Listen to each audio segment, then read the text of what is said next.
अस्सलाम वालेकुम। भारत में पाकिस्तान के साबिक सफ़ीर अब्दुल बासित अपनी किताब में लिखते हैं कि मई 1998 में पाकिस्तान और भारत के एटमी धमाकों पर दुनिया ने एहतजाज तो किया, लेकिन जल्द ही दोनों मुल्कों को गैर एलानिया तौर पर एटमी कुव्वत भी मान लिया।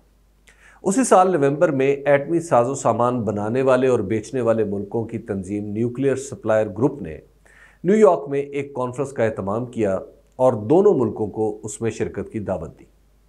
पाकिस्तान को ये दावतनामा वसूल हुआ तो वजारत खारजा में ज़ाहिर है बहस मुबाहिसे के बाद फैसला हुआ कि इसमें शिरकत की जाए। अब्दुल बासित को इस कॉन्फ्रेंस में भेजने का फैसला हो गया। जिस दिन उन्होंने न्यूयॉर्क जाना था, उससे एक रोज़ पहले जिनीवा में पाकिस्तान के मुस्तकिल नुमाइंदे मुनीर अकरम ने इस मामले को एटमी अदम फैलाव के मुआहदे पर पाकिस्तान के मौक़िफ़ से जोड़कर न जाने क्या क्या लिख भेजा कि पाकिस्तान ने इस कॉन्फ्रेंस में शिरकत नहीं की।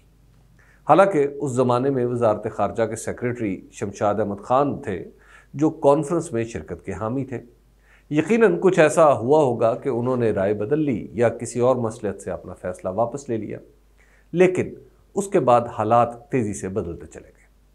2006 में अमेरिका ने भारत से गैर फौजी न्यूक्लियर ताउन का मुआहदा कर लिया तो न्यूक्लियर सप्लायर ग्रुप में इसकी शमूलियत की कोशिश भी शुरू कर दी। उसके बाद हमारी आंखें खुली। वो भला हो चीन का कि जिसने अमेरिका की ये कोशिश नाकाम बना दी। भारत के 10 साल बाद हमने भी इस ग्रुप में शमूलियत की दरख्वास्त कर दी, लेकिन मसला ये बन गया कि जौहरी अदम फैलाव के जिस मुआहदे पर दस्तखत ना करने की बुनियाद पर चीन ने भारत की शमूलियत पर एतराज़ किया था, अब वही हम पर भी लागू होना शुरू हो गया। चीन का जवाब देने के लिए अमेरिका ने चंद पाकिस्तानी कंपनियों को ब्लैकलिस्ट करके हमारा रास्ता भी रोक दिया। वही अमेरिका जो एक वक्त हमें इस ग्रुप की कॉन्फ्रेंस में बुला रहा था, आज भारत के साथ खड़ा है। उस वक्त हम अगर 1998 में इस ग्रुप की कॉन्फ्रेंस में शिरकत कर लेते तो मालूम नहीं आज क्या सूरत हाल होती, लेकिन अब्दुल बासित जैसे तजर्बाकार सफारतकार 24 बरस बाद भी ये लिखने पर मजबूर हैं कि पाकिस्तान को उस कॉन्फ्रेंस में शिरकत न करने का नुकसान हुआ।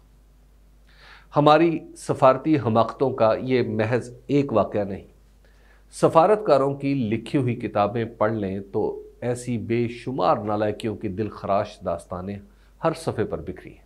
अगले रोज़ हमारे प्रोग्राम में बात करते हुए मुशीर बराए कौमी सलामती डॉक्टर मुईद यूसुफ बता रहे थे कि पाकिस्तान ने ऐसे कई बैनुल-अक़वामी मुआहदों पर दस्तखत कर रखे हैं जिनके बारे में आज तक दस्तखत करने वालों को भी इल्म नहीं कि उनमें क्या है। बस हमारे अफसर मुंह उठाकर बगैर किसी तैयारी के दूसरे मुल्क की सैर को चले गए और अपने नाम की चिड़िया बिठाकर वापस आ गए।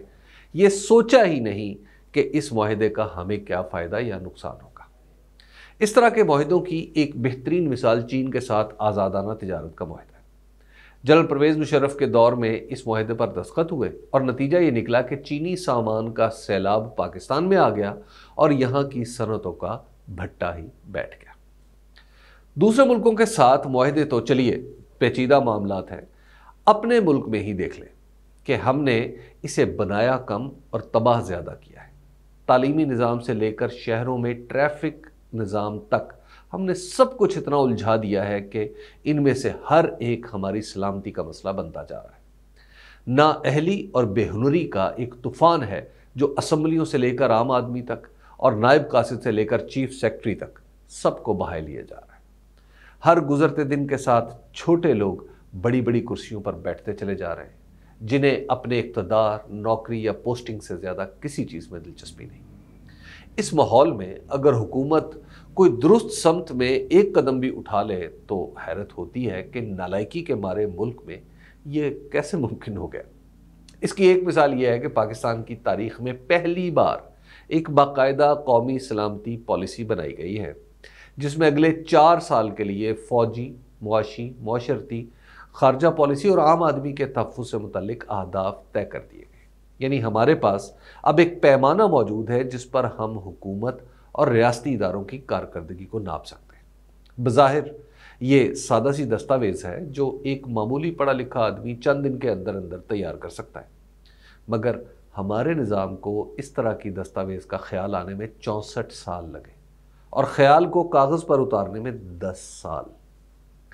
इस पॉलिसी का ख्याल पहली बार जनरल अशफाक परवेज़ कैनी को उस वक्त आया था जब वो चीफ ऑफ आर्मी स्टाफ हुआ करते थे। उन्होंने कुछ लोगों को इस पर काम के लिए कहा। काम शुरू करते करते उनकी सिपा सालारी की दूसरी मुद्दत और पीपल्स पार्टी की हुकूमत गुजर गई। फिर ये काम जनरल नासिर जंजुआ के सुपुर्द हुआ और उन्होंने इस पर इब्तदाई काम शुरू किया। जनरल जंजुआ रिटायरमेंट के बाद नवाज शरीफ हुकूमत में कौमी सलामती के मुशीर बन गए, तो भी ये काम इब्तदाई मुसवदे से आगे नहीं बढ़ सका। इसकी वजह सियासी अदम इस्तेहकाम था जिसने हुकूमत की तरजीहात ही बदल डाली। तहरीक इंसाफ की हुकूमत के भी 3.5 साल गुजर गए तो ये पॉलिसी सामने लाई जा सकी। अगरचे डॉक्टर मोईद यूसुफ का दावा है कि इस पॉलिसी के लिए हर वजारत से मुशावरत की गई है, लेकिन पाकिस्तान के वज़ीरों, सेक्रेटरियों और दीगर अफसरों की सलाहियतों और इनके माजी से वाकफियत की बुनियाद पर अगर ये कहा जाए कि इनमें से शायद ही किसी ने ये पॉलिसी पढ़ी हो, तो यकीन मानिए गलत नहीं होगा। इस पॉलिसी की तैयारी का मरहला तो चलिए गुजर गया। अब सवाल पैदा होता है कि आइंदा 4 साल के तय करदा अहदाफ हासिल कौन करेगा। इसमें साफ लिखा है कि वफाकी और सूबाई हुकूमतों का हर इदारा इस पर अपनी अपनी हद तक अमल करेगा। ये तवक्को पूरी हो जाती है अगर हमारी ब्यूरोक्रेसी और सियासतदानों को मुल्क का इतना ध्यान होता जितना गधा गाड़ी चलाने वाले को अपने गधे का होता है। अपने अपने ज़ाती मफादात को मुल्की मफादात करार देने वाले ये लोग किसी काबिल होते तो क्या पाकिस्तान का ये हाल होता। हमारे अफसरों की जुमला इंतज़ामी काबिलियत तो ये है कि मरी में थोड़ी सी बर्फ़बारी में सड़कें साफ़ नहीं करा सके और लोग रास्ते बंद होने की वजह से बेमौत मर गए। हमारी पुलिस वो है जो साहिवाल में बच्चों के सामने उनके माँ बाप को मार देती है। हमारे डॉक्टर्स वो हैं जो मरीजों को तड़पता छोड़कर हड़ताल पर चले जाते हैं। हमारे उस्ताद वो हैं जिनके लिए तालीम व तदरीस बोझ के सिवा और कुछ भी नहीं।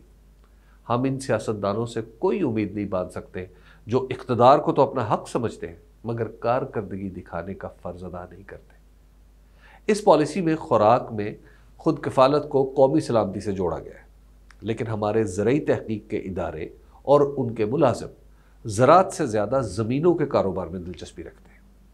वैसे भी जिस मुल्क के तूलो अर्ज़ में हर चंद मील के फासले पर सरकारी इदारों ने हाउसिंग सोसाइटियों के बोर्ड लगा रखे हों, जिस मुल्क में कारखाना लगाना एक सज़ा हो जाए, काश्तकार होना एक जुर्म बन जाए और प्रॉपर्टी डीलिंग कौमी पेशे की सूरत इख्तियार कर ले, वहाँ पॉलिसी का कोई कागज़ बन भी जाए तो इससे फ़र्क क्या पड़ता है। दुनिया खबर की दुनिया।